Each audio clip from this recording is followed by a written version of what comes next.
Olá, minha gente, tudo bem? Aqui estamos para mais um vídeo e no dia de hoje discutiremos um tema bastante caro, bastante nobre dentro da sociologia, que é a discussão sobre cultura. Vale dizer que cultura é um tema muito amplo, de um espectro bastante generalista, que tem vários aspectos específicos que podem ser abordados, mas aqui a gente faz um vídeo muito breve, muito sucinto, então a visão que a gente vai traçar é uma visão panorâmica, sem ficar descendo as discussões tão teóricas ou referenciando tantos autores. Eu até citarei alguns autores, na perspectiva de que vocês possam até buscá-los isoladamente, tá certo? Dizer também que sociologia tem sido a espinha dorsal da prova do Enem, por exemplo, como também na FUVEST, em termos da área de humanas, e mesmo a própria prova da UERJ, por exemplo, né? Então é um tema bastante nobre, como eu disse, bastante caro e que merece ser bastante estudado.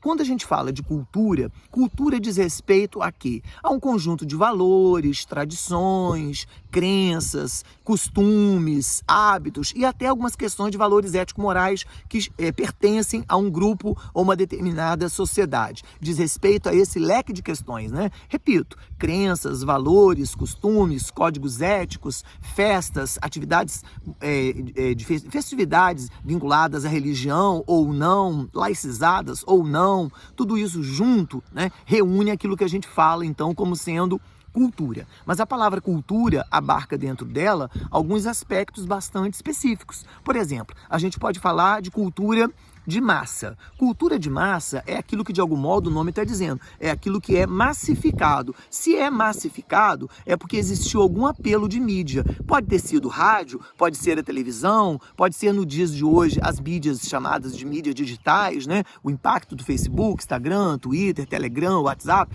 as várias mídias que aí estão e que permitem que uma dada música, um dado comportamento, um dado artista, um dado valor, uma dada prática, às vezes até religiosa, possa ser midiaticamente massificada, né? Então, cultura de massa, ela não tem um caráter de espontaneidade, no sentido de ter, surgiu no seio do povo, surgiu no meio de uma manifestação autenticamente popular, ou até surgiu no meio de um grupo muito elitizado. Não se trata disso. Se trata de um produto cultural que tendeu a ser massificado porque existiu algum interesse da indústria, ou da indústria do mercado fonográfico, ou da indústria do mercado da telenovela, ou mesmo o mercado ligado à Meta, leia-se Facebook, Instagram, Elon Musk, né? A questão do Twitter, enfim, isso é o que a gente chama de cultura de massa. Você vê que normalmente hoje, como apenas uma curiosidade, você vê que uma música, ela hoje raramente passa de 1 minuto e 30, quando muito,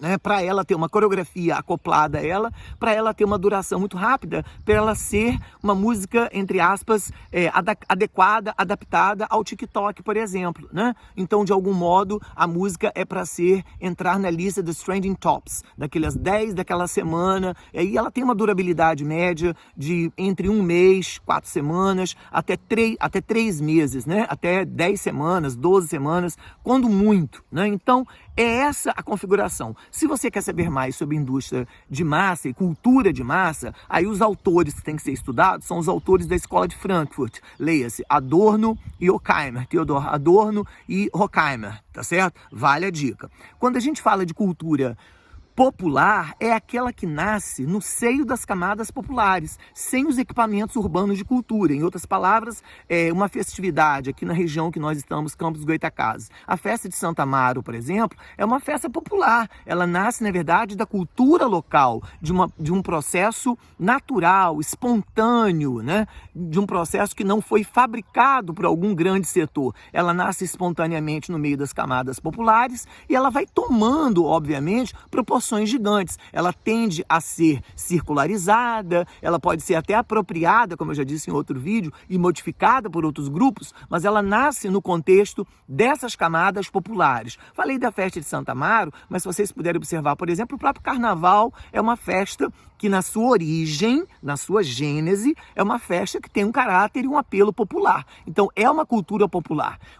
E não demanda aquela ideia de que é uma cultura que tem que ter vindo do livro, tem que ter vindo do teatro, teatro, tenha que ter vindo da casa de ópera, tenha que ter vindo de uma companhia de balé. Não se trata disso. Se trata daquilo que é espontaneamente produzido. Não é produzido pela indústria e também não é produzido pelas casas tradicionais de produção, de cultura. Se você quer saber mais sobre cultura popular, talvez a leitura do Norbert Elias, talvez a leitura do Richard Sennett te deem a vocês maior competência nessa discussão. Falar também da cultura dita erudita. A cultura erudita, ela advém de um refinamento muito grande. Em que sentido? A cultura erudita, ela passa por, o nome está dizendo, ela passa por um processo de erudição. Então é uma sofisticação acadêmica. Então você diz, o balé clássico é um exemplo típico de uma cultura erudita, porque são 9 anos de estudos dentro de para se ter acesso a pelo menos um certificado de que você tem formação de balé clássico, e depois, se você quiser aprimoramento, você tem que cursar uma faculdade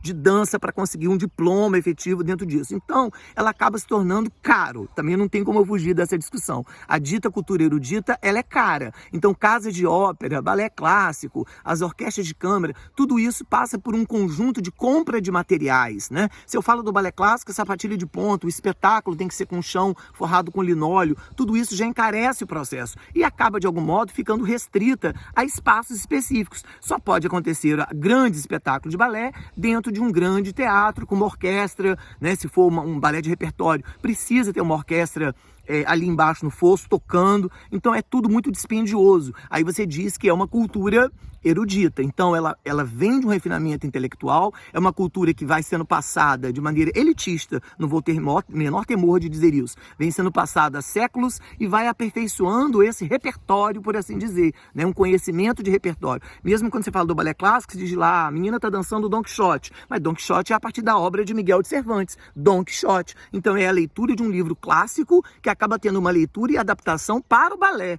com música de Tchaikovsky, seja lá o que for, mas ainda traz a música clássica para dentro. Aí vai tornando ainda mais erudito, né? Tornando ainda mais sofisticado esse processo. E acaba ficando circunscrito, porque os ingressos são caros, acaba ficando circunscrito a uma camada mais privilegiada da sociedade, né? Os setores médios aos setores considerados hegemônicos dominantes, né? Maiores informações disso também no Norbert Elias, também no Richard Sennett e num autor chamado Carlo Ginzburg, um italiano chamado Carlo Ginzburg, tá certo?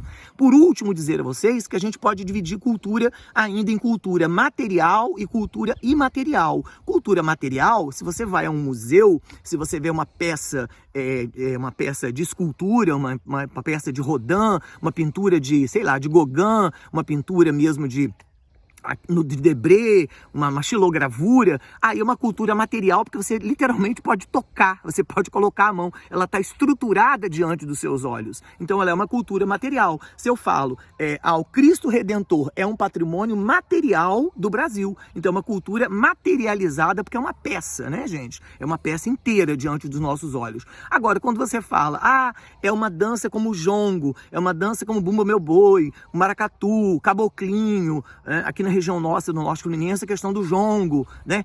Gastronomia, aqui na nossa região tem a tradição do chuvisco. Aí você já não tem como falar que isso é uma cultura material. Não é prédio, né, gente? Não é museu, não é estrutura. É uma festa, né? Ou então é uma gastronomia, é um doce, é uma tradição local, da doceria local. Então, quando você começa a falar de festividades, festas, repito, gastronomia, aquelas datas comemorativas, que às vezes é o padroeiro da cidade, isso aí tudo diz respeito ao patrimônio imaterial. Essa cultura não tem como a gente, claro que ela ganha forma a hora da festa, mas é uma cultura imaterializada, tá certo? E aí tem grandes analistas, inclusive aqui no Brasil, especializados, o Zé Reinaldo e tantos outros que andam, o Boaventura, Souza Santos, que falam bastante e bem sobre cultura imaterial, tá certo? Espero que tenha colaborado com essa discussão sobre cultura erudita, cultura de massa, cultura popular, cultura material, cultura imaterial.